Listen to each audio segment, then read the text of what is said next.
एक मंच से दो विरह की प्रस्तुति होती है, दो उधर हो चुका है, एक हुआ है, दूसरा होने जा रहा है। आइए, धार्मिक प्रसंग होगा, ये प्रयागराज है। वो तो जाड़ा का सीजन में दादा फरमाइश के दिन की गर्माहट की विरह हो, एक एक विरह गर्माहट को दोनों तरफ से भइल।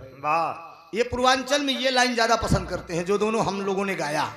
बनारस, गाजीपुर, बलिया, आजमगढ़ में यही पसंद करते हैं, लेकिन यहाँ इलाहाबाद में भक्ति रस पसंद करते हैं।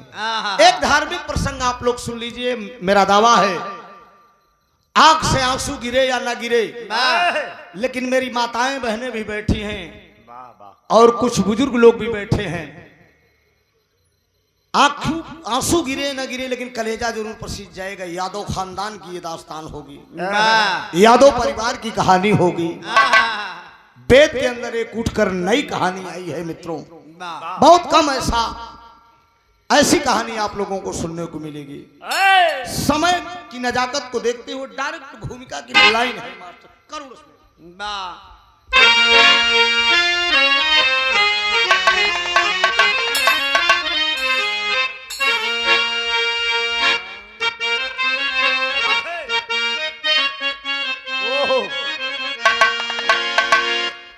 त्याग बलिदान,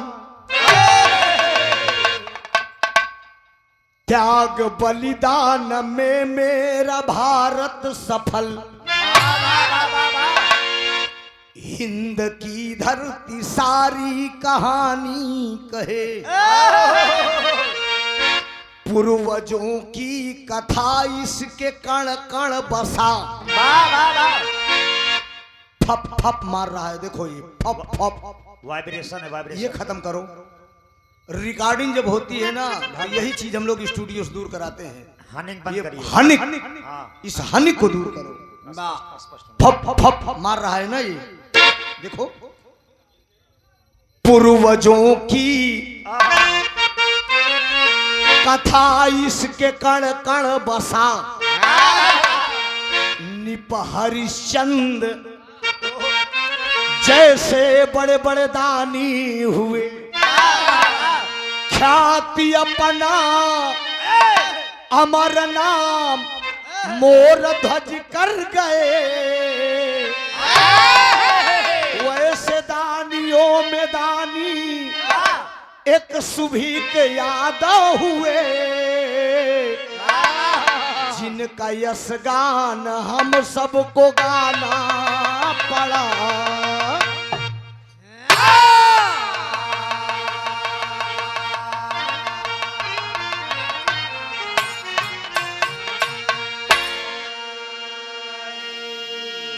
इस धरती पे तमाम दानी की कहानी, तमाम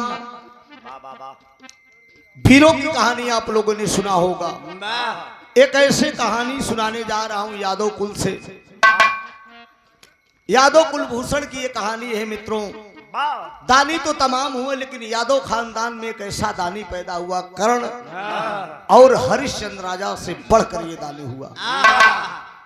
एक लाइन कव्वाली का तर्जमा कौन लाइन बा।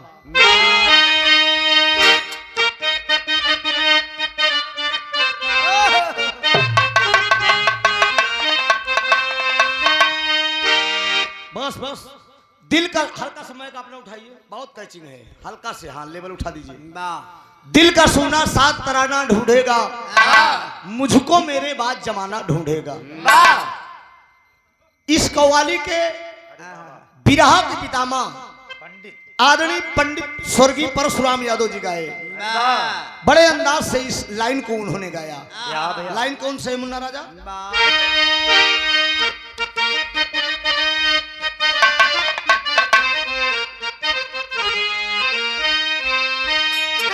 अरे उठो मुसलमान नमाज पढ़ लो, अरे उठो मुसलमान नमाज पढ़ लो, अरे उठो मुसलमान नमाज पढ़ लो, अभी मेरा सर कटा नहीं है। उठो मुसलमान नमाज पढ़ लो, अभी मेरा सर कटा है।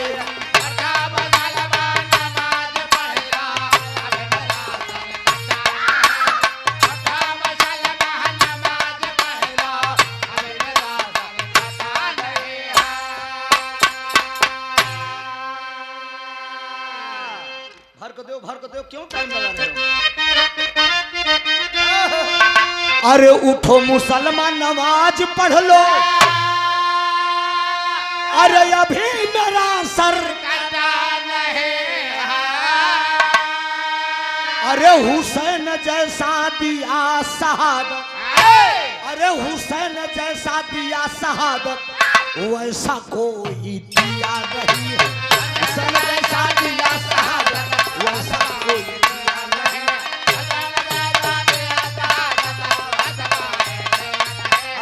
वैसा कोई दिया नहीं है, वैसा कोई दिया, वैसा कोई दिया नहीं है, वैसा कोई दिया नहीं, हुसैन जैसा दिया शहादत वैसा कोई दिया नहीं, हुसैन जैसा दिया शहादत वैसा कोई दिया नहीं है। India is the golden word है, ये सोने की चिड़िया है, लेकिन सोने की चिड़िया कही जाने वाली धरती पे कितना बड़ा अत्याचार हो रहा है। लाइन है मास्टर, ध्यान कहा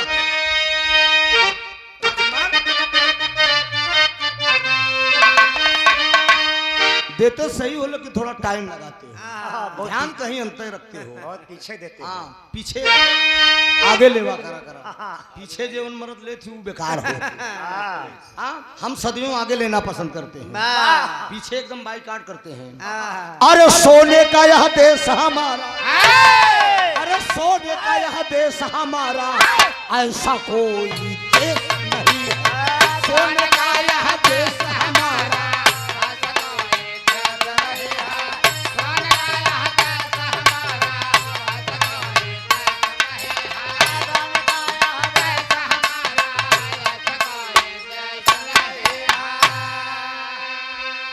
सोने का यह देश हमारा, अरे अब ऐसा कोई देश नहीं है। अरे रामायण और गीता सरीखा, अरे रामायण और गीता सरीखा इससे बड़ा देश नहीं है। रामायण और गीता सरीखा इससे बड़ा देश नहीं।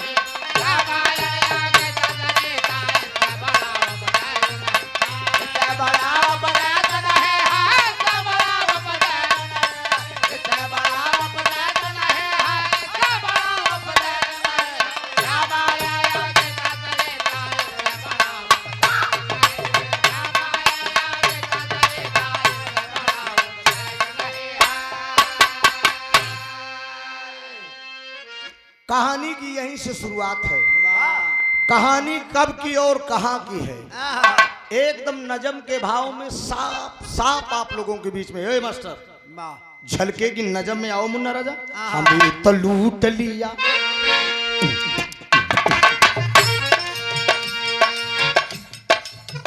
हाय हाय हाय हाय,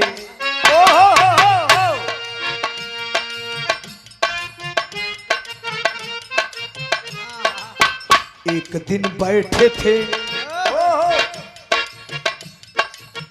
एक दिन बैठे थे कैलाश पर दोनों प्राणी,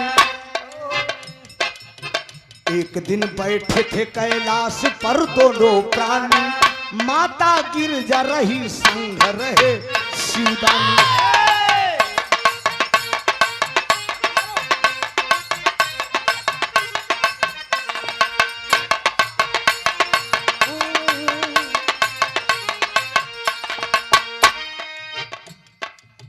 पीछे से लेट हुआ, ठीक है मुन्ना राजा, आज पहले दिन बज रहे हो, एकदम फिट है, लव यू। घेरी घन घोर घटा,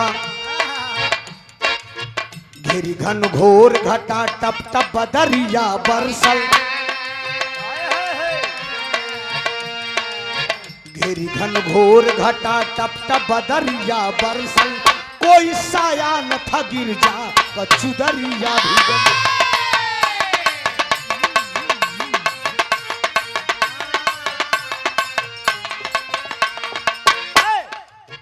कांप कर बोली सती, कांप कर बोली सती, प्रभु बात सुन लीजिए,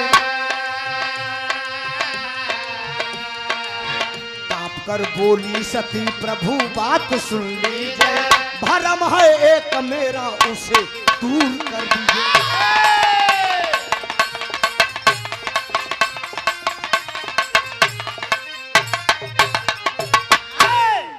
तनी बात तो समझ ला। कैलाश पर्वत पे भगवान भोलेनाथ माता पार्वती दोनों प्राणी विराजमान हैं। एक दिन आसमान से हल्की हल्की बारिश शुरू हो गई। माता गिरजा थर थर थर थर कांप रही हैं। भगवान भोलेनाथ सवाल कर दिए कि हे गिरजा, इतनी तगड़ी बारिश नहीं हो रही है जितना तुम कांप रही हो।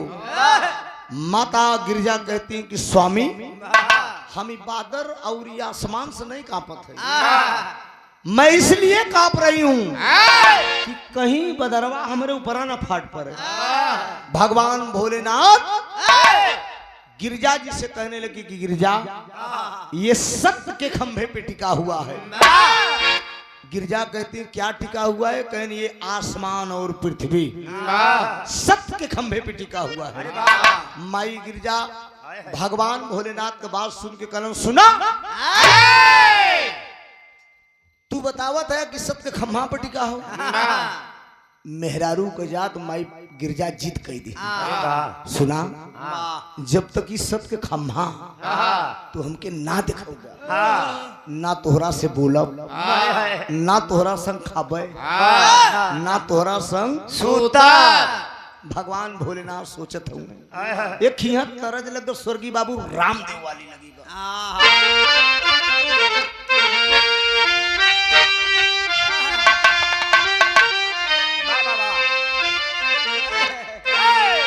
कहा यार झूलनिया के पुनवा, अरे झूलनिया के पुनवा, अरे टूटल ये राजा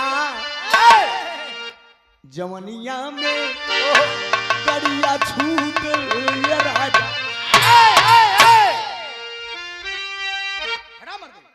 काम बताओ थे ना, ई तो रामदेव गुरु गौलन गाय के चल गए, चल गए। एके अद्धी पे हमरे हदर गुरु गावत थी। कैसे भैया? नजर लागी राजा तोर बंगल पे। मंजरी के बियाह में सुन ले बड़ा उस्ताद गए हैं कि खोजता रहा ब्याह, अरे खोजता रहा ब्याह सारे दुल्हा न पाई ब्याह, सारे दुल्हा न पाई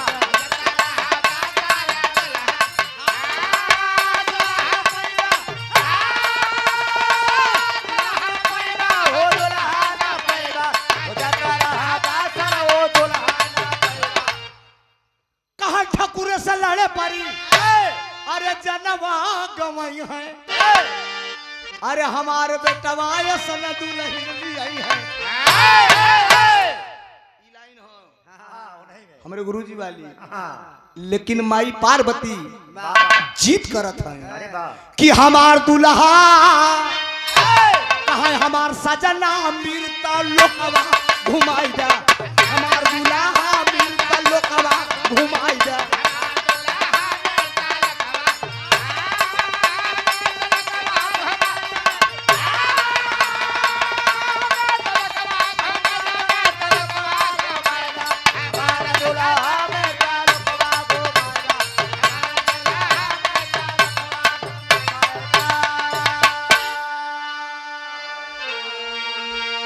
माई गिरजा कौन लोकवा में बहम के बतावा, चल के दिखावा जिन देरी लगावा, चल के दिखावा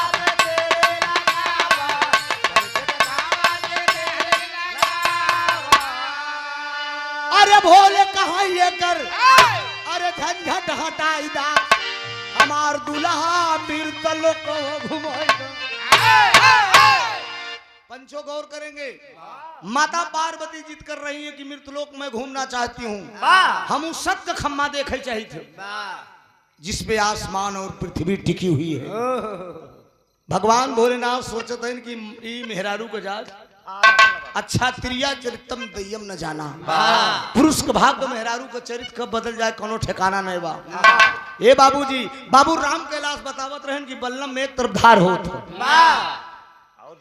फरसा में एक तरफ धार होत, ब्लेड में दुई तरफ धार होत वाह लेकिन ए बाबूजी सुन ए रुक जा मर्दे खर्चोले दे तनी के का तू खर्चोलट हो अरे काहे ना इलाहाबाद है यहाँ धीरे धीरे रस मारत है खाली पुए पुए पर नहीं मारते हैं हाँ रची मेरे दोस्त कोनो दुल्हनी को दुल्हा परदेश रहा तैसे पैर के बहाई देते अरे कैसे भैया पेन बाबूजी अरे जान लोगी क्या रे ई दादा राम कैलाश का कितनो लड़की से विवाह हो पूजा हाँ मंजू यादव का नाम तो सुन ले होगी ना अब तो नहीं गौती ने है मंजू की दुनिया से अलविदा ना मंजू को जवानी रहा एकदम अरे वाह हम तब सुने रहे विवाह हाँ मंजू को जवानी रहा दादा राम कैलाश से विवाह मर विवाह के मंजू गाय दादा खड़ा भन कुर्ता के टोप पड़े कहन बच्ची ए बुची बुची बुची ए बूची हाँ अबे उम्र तो हर कच्ची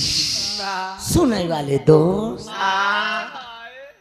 कहे मौज कैले बाबूनी अरे मौज कैले बाबूनी मौज कैले बाबूनी मौज कैले बाबूनी जबले चढ़ी बा जवानिया मौज कैले बाबूनी जबले चढ़ी बा जवानिया मौज कैले बाबूनी जबला चढ़ी बा जवानिया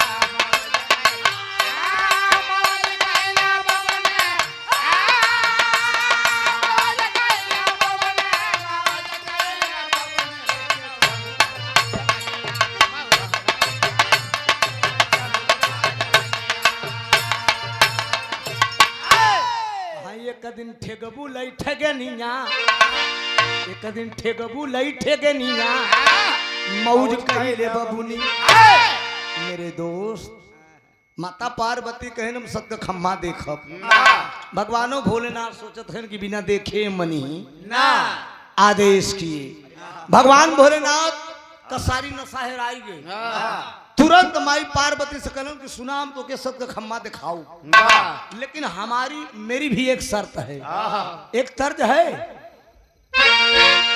हमारा दिल है पान का पत्ता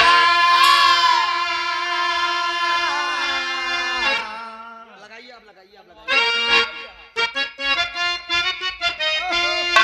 यह देवी दिन का बात बा कोनो पटवारी पान का दुकान लगाए के बैठा रहा एक ठिल्ले की छोट छोट बार कटाए के जींस टी शर्ट में पहुंची और उ लइकवा से कलर जरा पान लगौली लइकवा पलट देखले कल करे तोरा का हम बेटाना नहीं बेटी समझ में नहीं पनवड़िया बड़ा चलाक कलर सुना पान तो दही देव तो है लेकिन पहले हमार बात सुना ये हमार पुपू का बतावत बा कि हमरा दिल है पान का पत्ता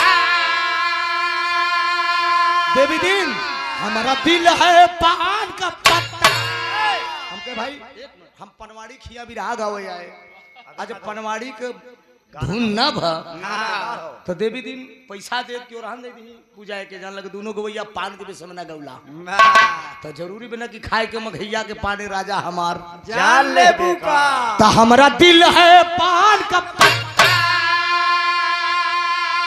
इस पे लगा दो चूना हमारा दिल है पान का पत्ता कोरी इस पे लगा दो चूना जर्दा खाई मीठा पान गोरिया हो जर्दा खाई मीठा पान गोरिया जर्दा खाई हमरा दिल है पान पत्ता इस पे लगा दे चूना हमरा दिल है पान पत्ता इस पे लगा दो चूना कथा जर्दा खाई यो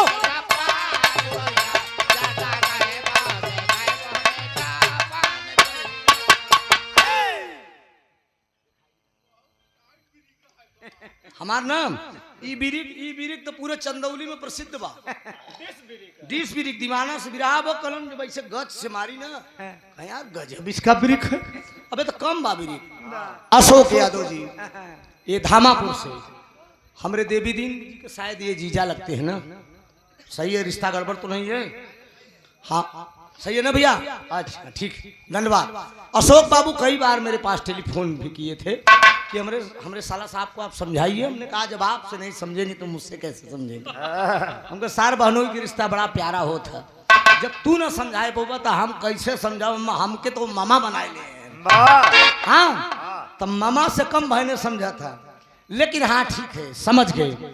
201 रुपए का पुरस्कार हमारे अशोक बाबू की तरफ से। उ लड़कीवा कहले बा, लड़कवा कहा तो कि हम हमारा दिल है पान का पत्ता, इसमें लगा दे चूना कत्था, वाह जर्दा खैबू की खैबू मीठा पान गोरिया। अरे वो प्रयागराज का लवंडा ए पूजा प्रयागराज। अच्छा तो प्रयागराज वाले चलाक बहुत होते। वाह काहे बरे महाकुंभ लगा रहा ना, हाँ यहाँ कितना बछवा ओढ़ाए के गौ डाल।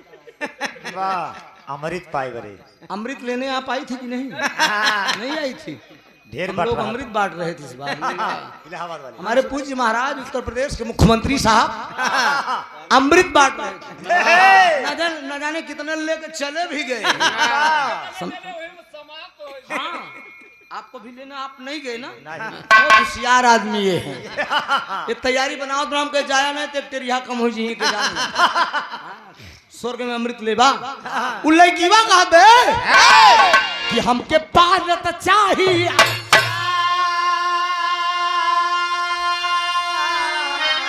हमके पानत चाहिए अच्छा, चाहे डमरू हो कलकत्ता।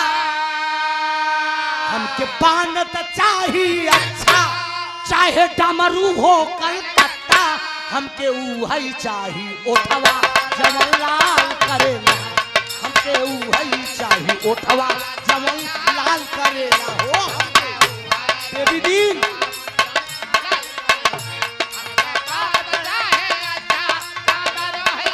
ओम प्रकाश अमृत चाहिए। ओम प्रकाश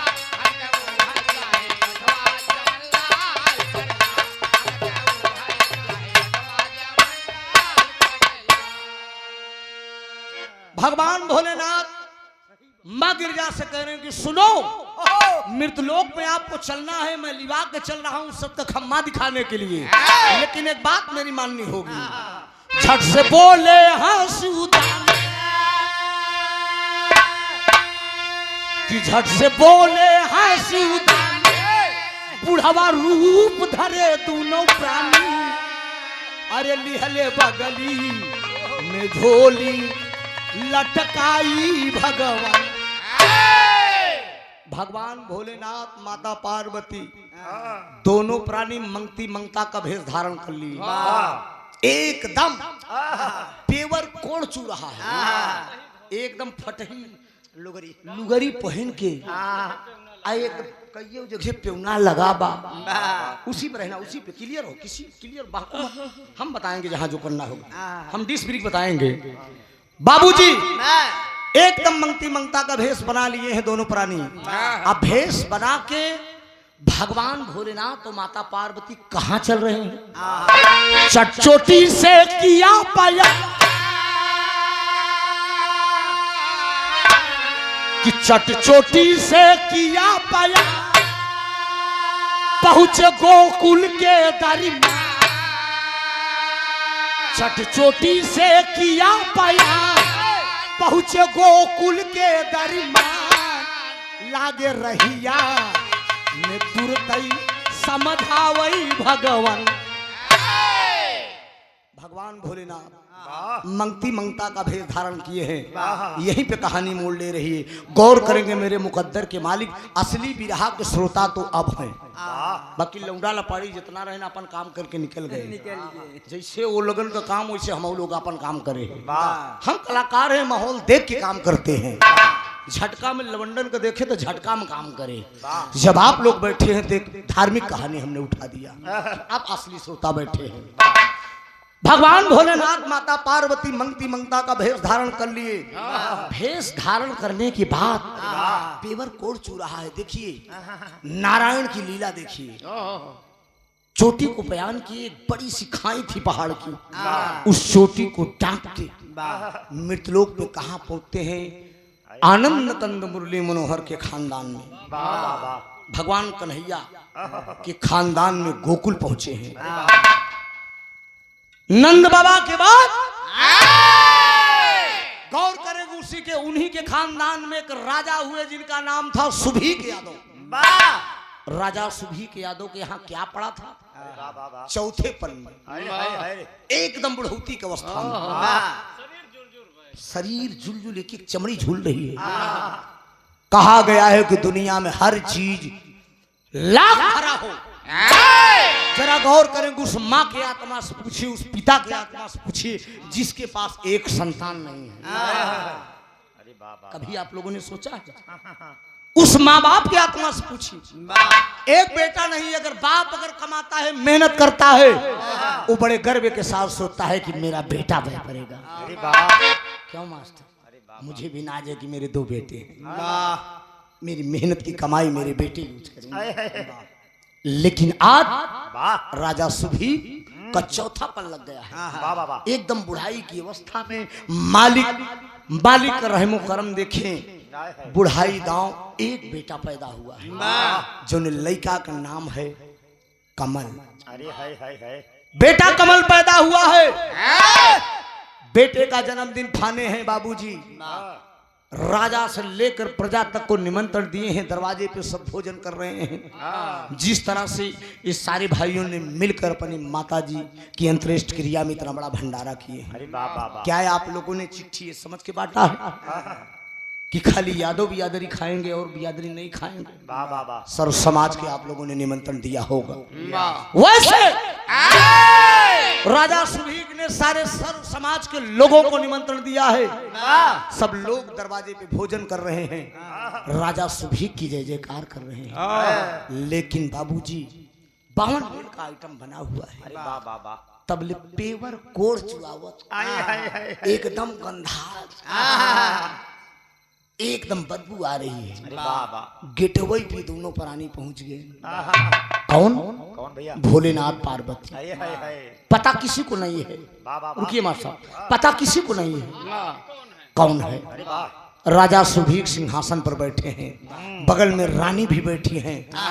आदेश था राजा सुभीक का कोई मेरे दरवाजे से बिना भोजन का न जाना पाए। अरे वाह पहरे पे सिपाही खड़ा हुआ है, गेट के सामने पहुंच गए हैं। ये पेवर कोड़ चूते सिपाही डांट रहा है, हटाओ।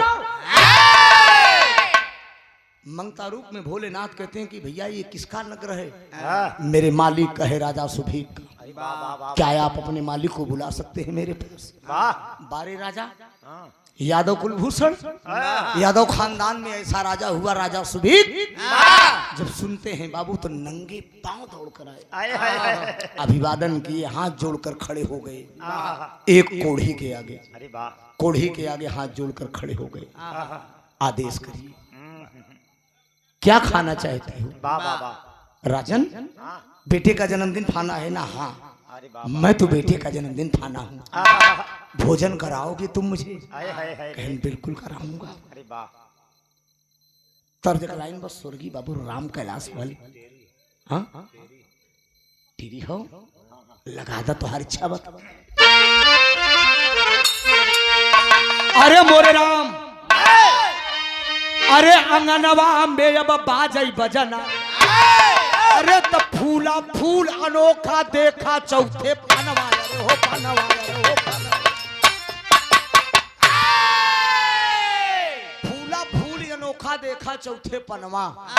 अंगनवा में अब बाजई बजना, गोकुल में एक सुभीक यादव का सुंदर परिवार सुनो, नर नारी कुल जुट के गावत रहली मंगल चार सुनो।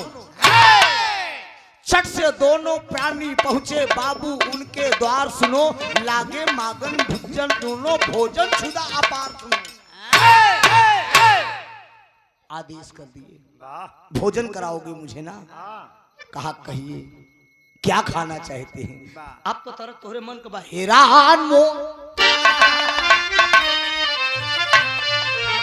दुई परानी के बाद बाबू राम कैलाश की लाइन है कि अरे हैरान मोरा, अरे हैरान मोरा कंगना रात झका झोरी, हैरान मोरा कंगना रात झका झोरी, हैरान मोरा कंगना रात झका झोरी,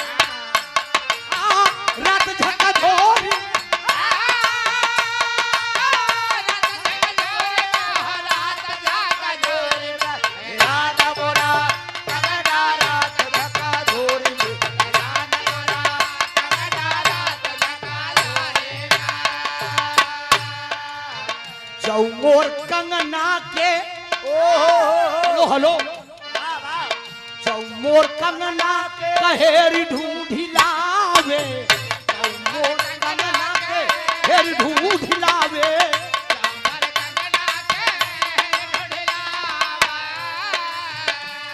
अरे 5 रुपया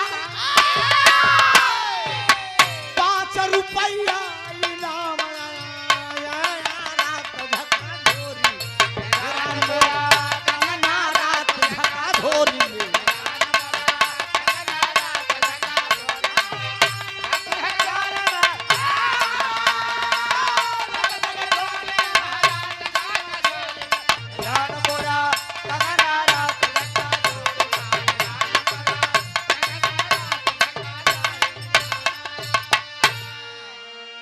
गौर करेंगे मित्रों, लेकिन राजा सुभीक नंगे पांव दौड़ के आए हैं, मंगती मंगता के सामने खड़े हैं। बारे भगवान भोलेनाथ मंगता रूप में कोढ़ चू रहा है, बगल में माता पार्वती खड़ी हैं।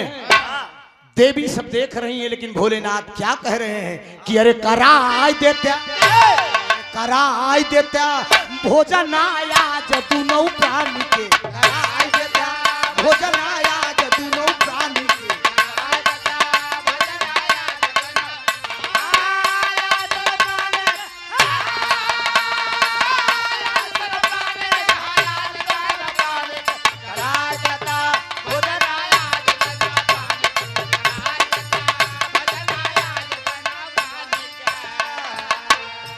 मंगता रूप में भोलेनाथ भोजन करने के लिए आदेश करते हैं। राजा सुभीक यादव कुल के राजा थे, वो क्या कह रहे हैं? हंस के सुभीक कहन कमन बड़ी बात बा, हंस के सुभीक कहे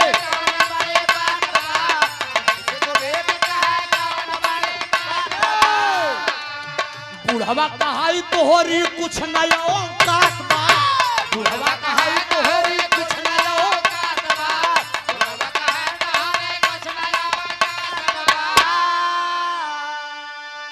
भगवान भोलेनाथ मंगता रूप में बोल दिए कि राजन मैं भोजन करने के लिए तेरे दरवाजे पे आया हूँ, कई दिन से भूखा हूँ दोनों प्राणी।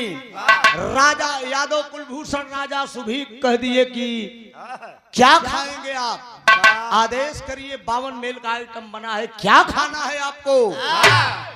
तिरबाचा बना लिए भोलेनाथ मंगता रूप में। उसने आदेश कर दिया कि सुनो, वाह वाह वाह, गोश्त खाऊंगा, अरे वाह वाह, गोश्त, मैं गोश्त खाऊंगा।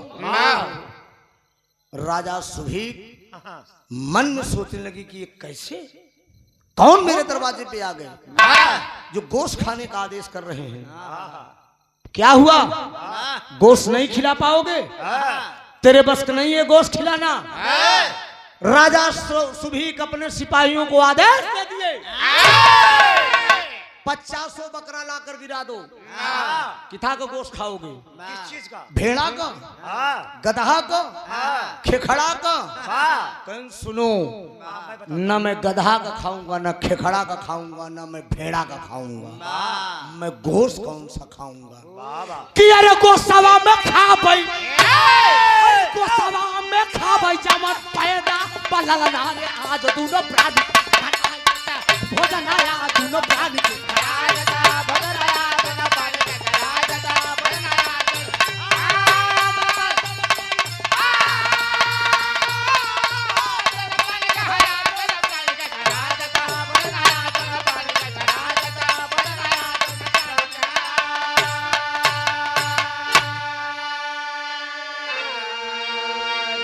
गौर करेंगे मेरे मुकद्दर के मालिक राजा सुभीक से कोढ़ी त्रिबाचा बना लिया भगवान भोलेनाथ। त्रिबाचा बनाने के बाद गोश्त का आदेश किए, कहा सुनो ऐसा वैसा गोश्त नहीं खाऊंगा, जिस बच्चे को तुमने जन्मदिन खाना है बेटे कमल को अगर बोटी बोटी करके तुम दोनों प्राणी अगर गोश्त बनाओगे तो भोजन करूंगा, वरना तेरे दरवाजे से चला जाऊंगा।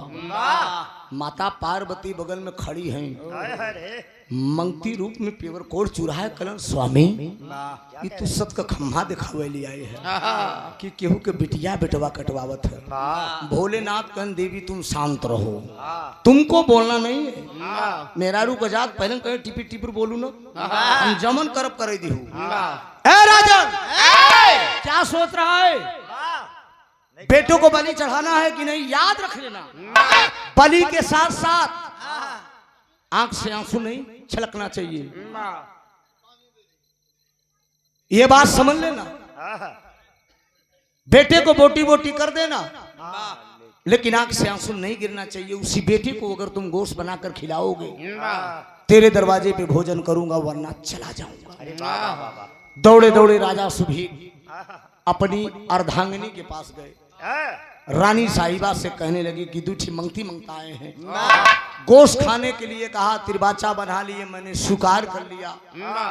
बेटे कमल का गोश्त खाने के लिए कह रहे हैं। वाह वाह वाह वाह रानी सोच रही है कि हो न हो मेरे दरवाजे पे नारायण आ गए हों। हाय अपन बारे हिंदुस्तान की नारी, ओ रानी, सुरठी का भाव है मुन्ना राजा।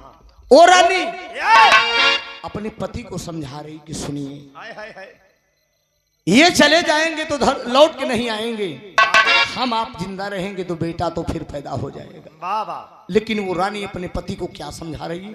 रनिया कहा ना लागी, रनिया कहा ना लागी, धई के चारानिया हो, धई के चारानिया हो, जय हनाई जात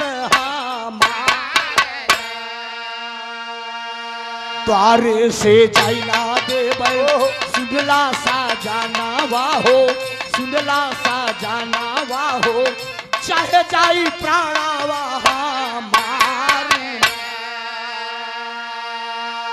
ललना के काटी काटी बनवई भोजनवा, रनिया बनवई भोजनवा हो, नैना बहेला जलधार। कापई अब धरती लागा, कापई गाना वाहो, कापई गाना वाहो, खाए रे की सामत हमारे। देवलोकवा से बाबू बरसई सुमाना वाहो, बरसई सुमाना वाहो, ऋषि मुनि सोचै मन लाल। याद रहिए, राजा साहब जब कहने लगे तो रानी समझाने लगी कि सुनिए, हम आप अगर इस धरती पे जिंदा रहेंगे तो बेटा तो फिर हो जाएगा, हाय हाय हाय हाय लेकिन दरवाजे से चले जाएंगे तो वापस नहीं आएंगे। बेटे को बोटी बोटी कर दिए बाबूजी, ममता नहीं आई। लेकिन थाली जब लगाई जा रही है मित्रों, ममता भी इसमें भोलेनाथ आदेश कर रहे हैं राजा सुभीक के, थाली 5 थाली लगनी चाहिए। किस लिए? खाने वाला तुम। 2 थाली तुम दोनों प्राणी के लिए, 2 थाली हम दोनों प्राणी के लिए, 1 थाली जो तुम्हारा अगला बच्चा। अरे वाह वाह वाह आंखों में आंसू लेकर राजा सुभीक कहता है कि कुहू के करेजा, क्या बात है?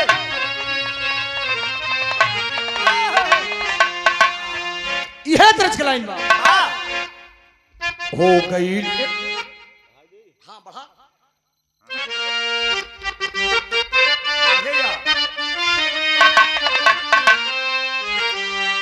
सुना, उमरिया जरूर 40 के पार हो गए, समझा? उमरिया जरूर 40 के पार बा, लेकिन रियाज सब फिट बा, समझा? 30 दिन हो तो 30 दिन में 10 दिन तो जरूर 10 प्रोग्राम गाई दी थी। तो तिरछा कजारा वाक्य को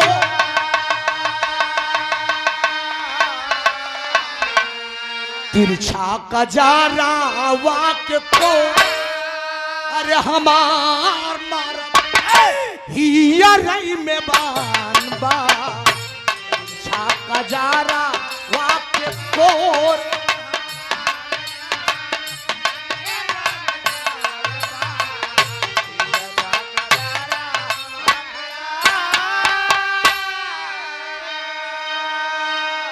लेकिन बाबूजी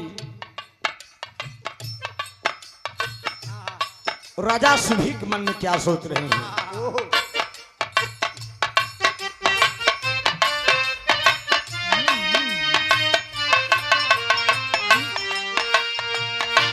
हो गई सुबह से शाम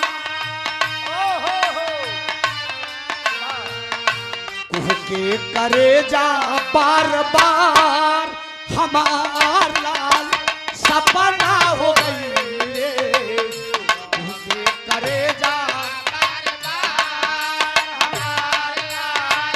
सपना हो गए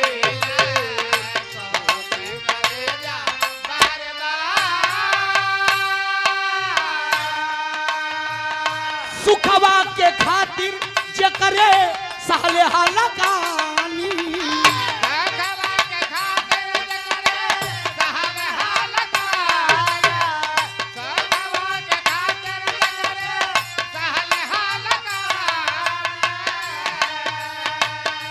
मुख मोड़ी लिहले प्रभुवर आई गो गिरानी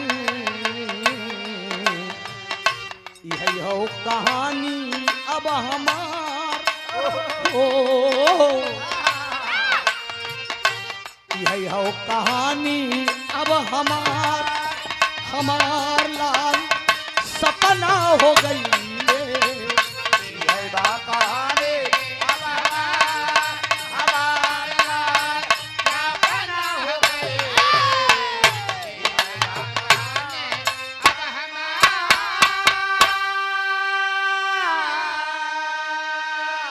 भगवान भोलेनाथ ने आदेश किया कि प्रभु निवेदन करके बोले कि एक ही बच्चा था मैंने आपके चरणों में अर्पित कर दिया।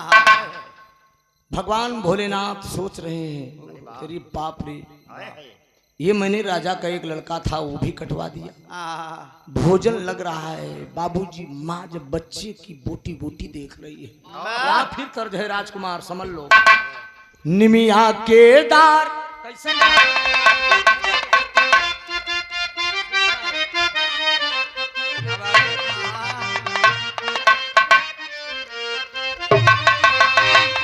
अरे निबिया के डार जादी काटी हाय बाबा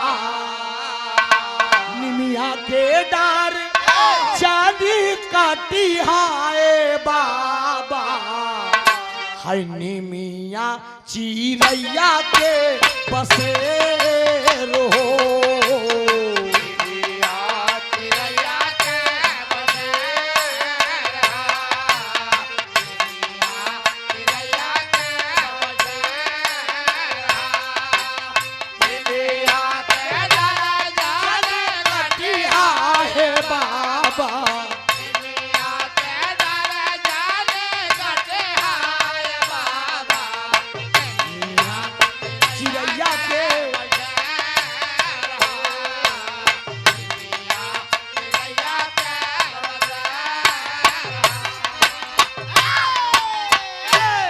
लेकिन आज वो माँ जब अपने बेटे की बोटी बोटी देख रही है बाबूजी वो अपने मन में क्या सोच रही है लालना के लाश देख आखी के समनावा अरे लालना के लाश देख आखी के समनावा हाय रे किस्मतिया हमार हो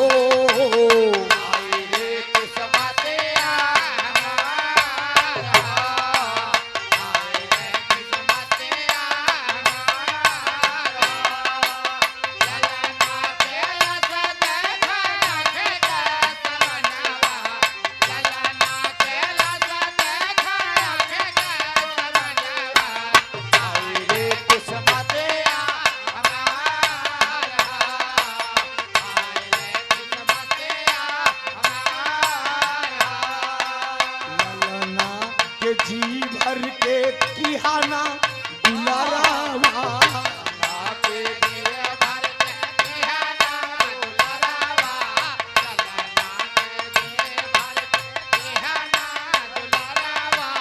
हमसे अब छीनी लिहलो हमरो सुगनावा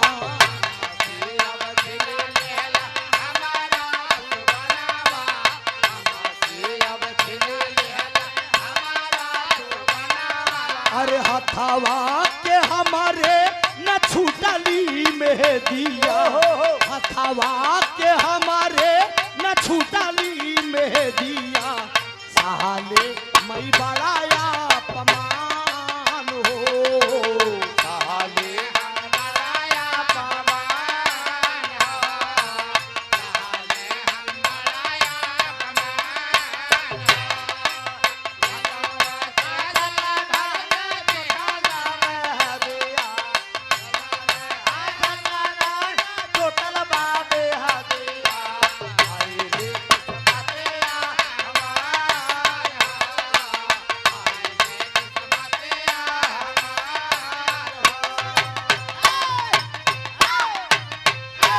गौर करेंगे बाबूजी, आज माँ की छाती फट रही है कि यही दिन देखने के लिए मुझे था। आज मैंने अपने बच्चे को बोटी बोटी कर दिया। आदेश दिए भगवान भोलेनाथ मंगता रूप में, भोजन लाओ। रानी को याद आया कि मैं जल्दी जल्दी में नमक डालना भूल गई हूँ, नमक लेके आ रही हूँ, तब आप भोजन करिए। नमक लेने के लिए रानी जब महल में प्रवेश करती है, वहां का नजारा कुछ और हो गया। आल्हा का भाव है, हाय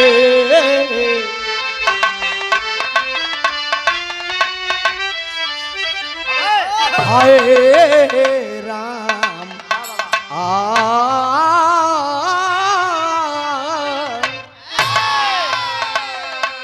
कि दौड़ी दौड़ी रानी गईली महल के भीतर आए भैया।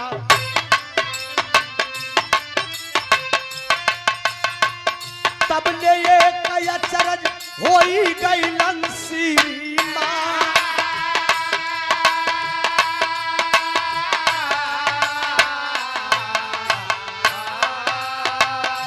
जौने लला नावा के कैले बधनवा पंचौ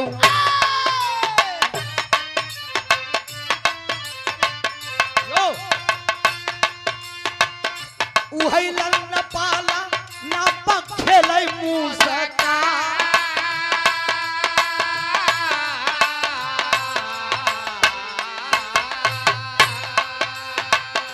ललना उठाई लिहलिन चुमली चरणवा ये भैया।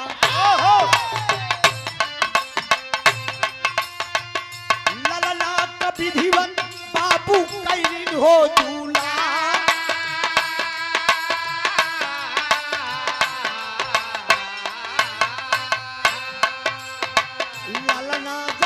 के बाबू आई लिन बहेरावा।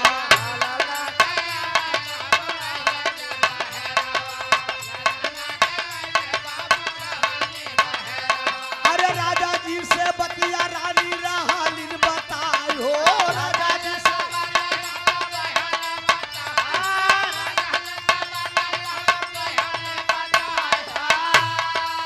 ललना जब लैके दोनों प्राणिया बयले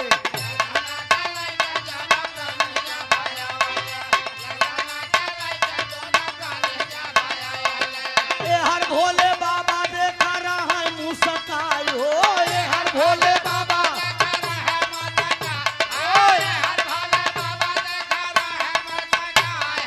सबका खम्मा बाटे अब तो हो रे सामानावा। सबका खम्मा बाटे अब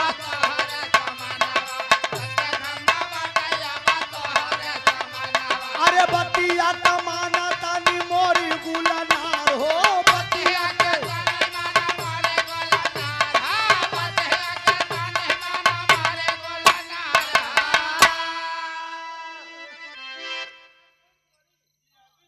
बहुत अच्छे, लव यू भगवान भोलेनाथ।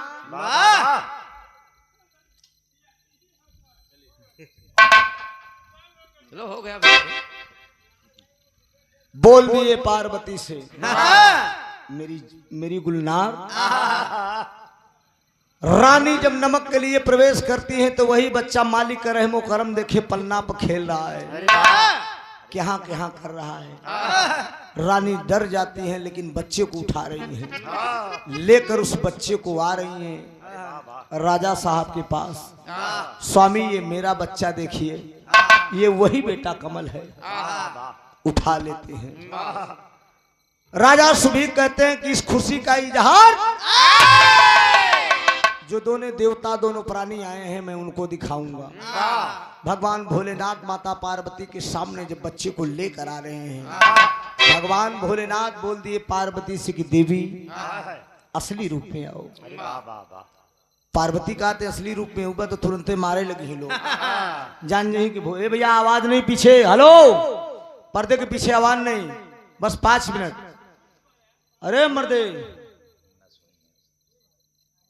भगवान भोलेनाथ बोले असली रूप में आ जाओ देवी, सत्य खम्मा तुम्हें दिखा दूं। असली रूप में आते हैं।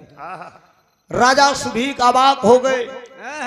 भगवान भोलेनाथ माता पार्वती को जब देखा शरण पे गिर गए।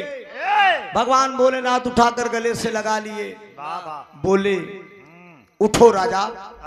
राजन उठो, क्या चाहिए?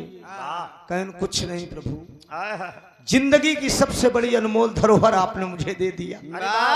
मैं कभी सोचा नहीं था कि आप किसी भी भेष में मेरे दरवाजे पे आएंगे। बोले कि भक्ति में इसी प्रकार से परीक्षा होती है। अरे आपने मेरा पुत्र कटवा डाया।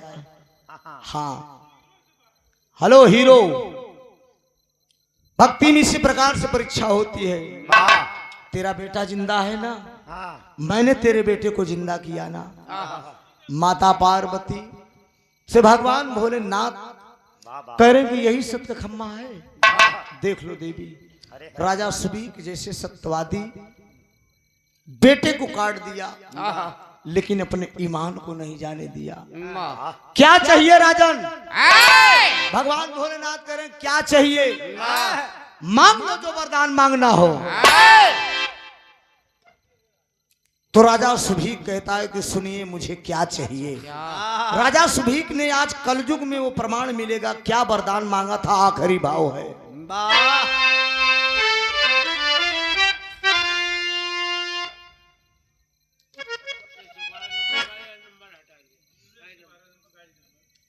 जीरो 112 नंबर गाड़ी हटा लें जिस सज्जन की हो। क्या है, स्कॉर्पियो है या 4 व्हीलर है? किसकी है? 0112 देख लीजिए। पैसा भी हमें मिल गया इसी बहाने, 50 रुपया मिल गया, धन्यवाद। चलिए और कोई और लाकर खड़े कर दो यार, 150 और मिल जाए। दुनिया अपन देखती है, मैं भी अपना देख रहा हूँ। आखिरी भाव है।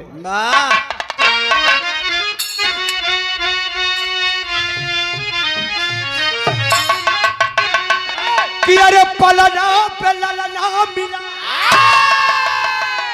कि पलना पे ललना मिला, खेलत मुंह सखाई।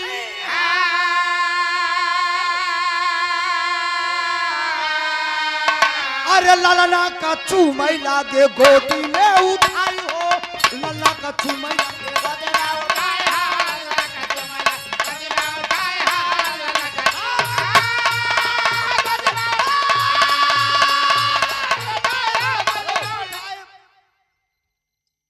असली रूप में आई गईले गिरजा शंभु मयनवा।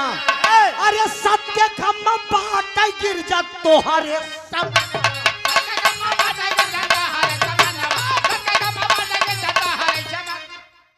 भक्ति भावना में प्रभु दर्शन दिए आई। ललना कचू मई लागे गोदी में उठाई हो। बोल दिए भगवान भोलेनाथ राजा सुबीक से करें क्या चाहते हो वरदान। राजा सुबीक हाथ जोड़कर खड़े हो गए, एक ही वरदान मांगे। ए नारायण, ये सतयुग चल रहा है, त्रेता लगेगा, द्वापर लगेगा, फिर कलयुग लगेगा।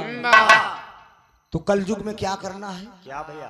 देखो यार, मैं बता रहा हूं ना, आप जब जरूरत पड़ेगी तब बुलाऊंगा आपको। कलयुग में किसी मनुष्य के दरवाजे पे ये राजा सुभीक मांग रहे हैं वरदान भोलेनाथ से। कलयुग में किसी मनुष्य के दरवाजे में आप किसी भी रूप में नहीं जाओगे, ये वादा करिए। कलयुग का मनई इतना खराब हुई है, ये डायरेक्ट AK-47 लेके टहरी।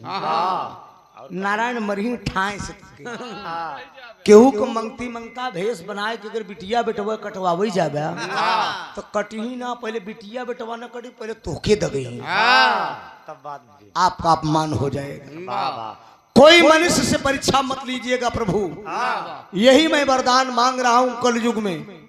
भगवान भोलेनाथ बोले यो मस्त हाँ जाओ, जाओ कलयुग में किसी भी मनुष्य के दरवाजे पे मैं परीक्षा नहीं लूंगा। इतने श्रोता सज्जन विराह सुन रहे हो, कोई बता दे कि किसी के दरवाजे पे नारायण किसी भी रूप में आए हो? नहीं आएंगे। अरे वाह ये राजा सुभी का मांगा हुआ वरदान है। माता पार्वती से भगवान भोलेनाथ बोल दिए कि देवी देख लो, वाह वाह वाह यही सत का खम्मा है, हाँ यही सत का खम्मा है, इसी में आसमान और पृथ्वी टिकी हुई है। इस धरती पर लोग पाप ज्यादा करेंगे, इस धरती पर लोग पाप ज्यादा करेंगे, पुण्य कुछ ही लोग करेंगे, लेकिन ये कलयुग होगा। कलयुग में कह के गए सिया रामचंद्र से ऐसा कलयुग आएगा, हंस चुनेगा दाना, तिनका कौआ मोती खाएगा। अब बात बात में माता पिता पर बेटा हाथ उठाएगा। आज बेटा मार रहा है अपने बाप को, जो बाप पाल रहा है। भाई जवान बेटवा के तनिक हुड़ुक के बोल दा, देखा फिर परदेश चला जाई अगर मोबाइल लेके जित बाप बेचारा जवन आई बिना टच वाली लेके टहरत बा। अब बेटवा हाँ 20,000 बड़की ले है बा। एक ठीक पे बात गीत याद आएगी, अरे बदल गई कुल रीतनी,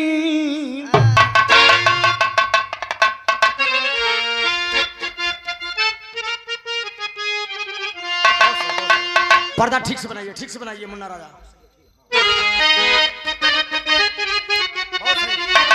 अरे बदल गई कुल रीतनी, अरे देवी दिन बदल गई कुल रीतनी, अब नाही केहू के लाजबा, अब नाही केहू के लाजबा। एक नंबर के गई जमाना, दुई नंबर के एक नंबर के गई जमाना, दुई नंबर के